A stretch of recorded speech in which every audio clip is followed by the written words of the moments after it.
Start. तो ma'am सबसे पहले आप अपने बारे में थोड़ा सा बताएं। जी देखिए, मैं अश्विनी वानखड़े हूँ और बेसिकली 2017 टू 18 में मैं यहाँ से पास आउट हुई हूँ। और मैंने वैसे बीजेएम से किया है, bachelor of journalism in mass communication, Maharashtra से, अमरावती विद्यापीठ। देन आफ्टर उसके बाद मैं जब दिल्ली आई, मुझे मास्टर करना था, तो किसी ने सजेस्ट किया कि मास्टर ना करके दिल्ली यूनिवर्सिटी से पीजी डिप्लोमा करो 1 ईयर का, काफ़ी अच्छा है। तो मैंने जब किया तो यहाँ पर मैंने देखा कि प्रैक्टिकल तो कुछ नहीं था, सब कुछ थियरी ही था। सीमा भारती मैम थे, प्रभाकर सर थे और दिनेश तिवारी सर भी थे, सुधाकर मैम भी थी। तो प्रैक्टिकल अगर मैं कहूँ तो हमें बस एक न्यूज़पेपर निकालने के लिए कहा गया था, जो कि कैंपस संधान के नाम से अंक 1 या फिर एक अंक 2 करके एक हम लोग निकालते थे, जिसमें हमें सभी तरह की बीट्स को कवर करना होता था। तो जहाँ मैंने बीजेएम से किया, वहाँ पर मुझे थोड़ा आइडिया था कि न्यूज़पेपर कैसे डिज़ाइन किया जाता है, उसके एयर पैनल क्या होते हैं, उसका कितने पेजेस का होता है, फ्रंट पेज पे क्या न्यूज़ होती है, एडवर्टाइजमेंट को कहाँ पे क्या तवज्जो दी जानी चाहिए, लीड क्या होती है, हेडिंग क्या होती है। तो ये सब चीज़ें थी। तो न्यूज़पेपर का तो ठीक था, बट बाकी अगर मैं कहूँ तो यहाँ पर ना प्रैक्टिकल नॉलेज जो भी आने वाले हैं छात्र, उनके लिए बहुत ज़्यादा ज़रूरी हो गया, क्योंकि जर्नलिज्म में जितना प्रैक्टिकल आप लोग करेंगे उतना थियरी से आपको नहीं समझ में आने वाला है। और साथ ही हमारे जो प्रभाकर सर थे, तो उन्होंने हमें हमेशा से थियरी ना पढ़ा करके वो हमें प्रैक्टिकल नॉलेज ही देते थे। तो ये काफ़ी हमारे लिए बेनिफिट रहा है हमें भी, कि हमें पता था कि हम जहाँ जा रहे हैं उसका फ्यूचर क्या है, हमें किस तरह से वहाँ पर अपने आप को प्रेजेंट करना है, क्योंकि वो ऑलरेडी जो हमारे प्रोफेसर थे वो हमें बता चुके थे, वो हमें थियरी नॉलेज नहीं देते थे। तो ये काफ़ी अच्छा एक्सपीरियंस है। जहाँ पर मैंने बीजेएम से किया, वहाँ प्रैक्टिकल नॉलेज मैंने ली, प्लस दिल्ली यूनिवर्सिटी के बाद यहाँ पर मैंने ये सीखा कि एक मीडिया में हम जहाँ पर हैं, तो वहाँ पर लोग बहुत ज़्यादा एक नेगेटिव क्रिएट कर देते हैं, लोगों को एकदम माइंडसेट बना देते हैं। क्योंकि यहाँ पर जो है इंडस्ट्री, ये फिल्म इंडस्ट्री से कम नहीं है। यहाँ पर जितना ज़्यादा ग्लैमर है, उतनी ही वहाँ पर लड़कियों के लिए खासकर नेगेटिव चीज़ें भी हैं। तो उन चीज़ों को लेकर भी हम लोगों को किस तरीके से मतलब अपने आप को रखना है, हमारे प्लस पॉइंट्स क्या हैं, वो सब कैसे दिखाना है, लोगों के साथ कैसे टैकल करना है, तो वो यहाँ पर मुझे बहुत अच्छे से समझ में आया। ओके मैम, आपने ये जो कोर्स किया, उसके बाद से करने के बाद कुछ चुनौतियाँ भी होंगी, तो हाँ। मतलब रोज़गार के लिए जैसे जो करते हैं, तो ये करके मतलब रोज़गार के लिए जब आप निकली, तो मतलब कौन सी चुनौतियों का आपने सामना किया और कैसे मतलब उसको टैकल किया अपने हिसाब से, तो कुछ एक्सपीरियंस बताएं उसके हाँ बारे जी। में। देखिए, जब मैं इस लाइन में थी तो मुझे ऐसा था, अच्छा इसमें बहुत पैसा है, मुझे ऐसा एक क्या कहते हैं भ्रम था, मुझे तो बहुत पैसा है।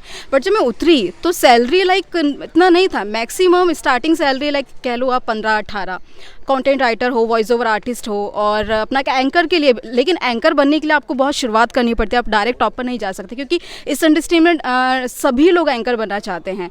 तो डायरेक्ट आपको एक एंकर की पोस्ट नहीं मिलती है। सबसे पहले आपको लिखना आना चाहिए, आपका प्रोनाउंसिएशन अच्छा होना चाहिए, आपका वॉइस मॉड्यूलेशन अच्छा होना चाहिए, आपके शब्दों पे अच्छी पकड़ होनी चाहिए, क्योंकि कभी भी अगर लाइव करने के लिए कह दिया जाए तो आपकी नॉलेज अच्छी होनी चाहिए, प्लस आप अपनी ज़ुबान से जो शब्द निकाल रहे हैं वो शब्द बहुत ज़्यादा ठीक होने चाहिए, मतलब अब शब्द नहीं होने चाहिए। तो बहुत सारी चीज़ों के एक मेंटली भी फिजिकली भी यहाँ पर बहुत प्रिपेयर रहना पड़ता है।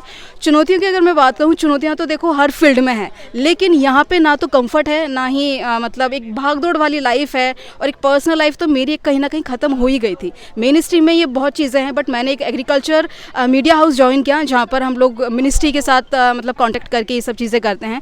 तो उन चीज़ों से मतलब मुझे समझ में आया कि ठीक है, हर चीज़ में भी सब चीज़ें होती हैं, बट एग्रीकल्चर एक ऐसा सेक्टर है जहाँ पर आप अपना मीडिया को जोड़ करके करियर बना सकते हो, क्योंकि जो मेन स्ट्रीम है वहाँ पर बहुत ज़्यादा क्राउड है। तो अगर आप एक फोकस कर लेंगे ना कि आप ठीक है, आपके पास पावर है, लोकशाही का चौथा स्तंभ, आप इसको लोकतंत्र का चौथा स्तंभ कहा जाता है, आपके पास पावर है, पावर से आप मीडिया की पावर से कुछ भी कर सकते हो, लेकिन आपको इसमें पैसा तो नहीं है। ये बहुत बड़ा एक सत्य है कि मीडिया में पैसा नहीं है। पैसा तब है जब आप सक्सेस हो जाते हो, जब आप किसी लेवल तक पहुंच जाते हो, तब तक आपकी एज भी बहुत हो जाती है। तब आप उस एज में उन पैसों का क्या करोगे?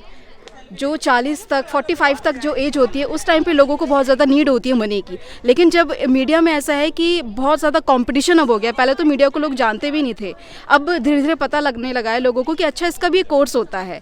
तो ये बहुत ज़्यादा एक टफ़ है। तो मैं यही कहूँगी कि जो भी आने वाले जो स्टूडेंट्स हैं, वो अपने आप को जितना ज़्यादा हो सके न्यूज़पेपर पढ़ें, बोलने की कोशिश करें, अपने शब्दों को क्लियर करें, और अपना कॉन्फिडेंस लेवल आपका अच्छा होना चाहिए, जिससे कि अगर आपको रैंडमली कोई भी टॉपिक दे देना, नॉलेज के साथ साथ आपका कॉन्फिडेंस लेवल भी अच्छा हो, क्योंकि कॉन्फिडेंस होगा तभी आप लोग अच्छे से बोल पाएंगे किसी भी टॉपिक पर। ओके मैम, ये कोर्स क्या मतलब अभी जो करंट सिचुएशन है, तो क्या इसकी रिलेवेंसी है मतलब और कितना रिलेवेंट है, और इसको करने के बाद मतलब खुद से जो कोई काम करना चाहता है कि एज अ फ्रीलांसर, तो क्या वो फ्रीलांसर मतलब खुद का काम कर सकता है, या फिर किसी इंस्टीट्यूशन से जुड़ने के बाद ही 2 साल 3 साल का एक्सपीरियंस लेना ज़रूरी होता है? मतलब ये भी कुछ भ्रम है लोगों में। तो ये बिल्कुल गलत है। मेरा तो ये एक्सपीरियंस है, अगर आपको लिखना आता है ना, आपको बोलना आता है, आपकी फेस के एक्सप्रेशन से, आपकी बॉडी लैंग्वेज है, तो कोई डिग्री और कोई डिप्लोमा नहीं चाहिए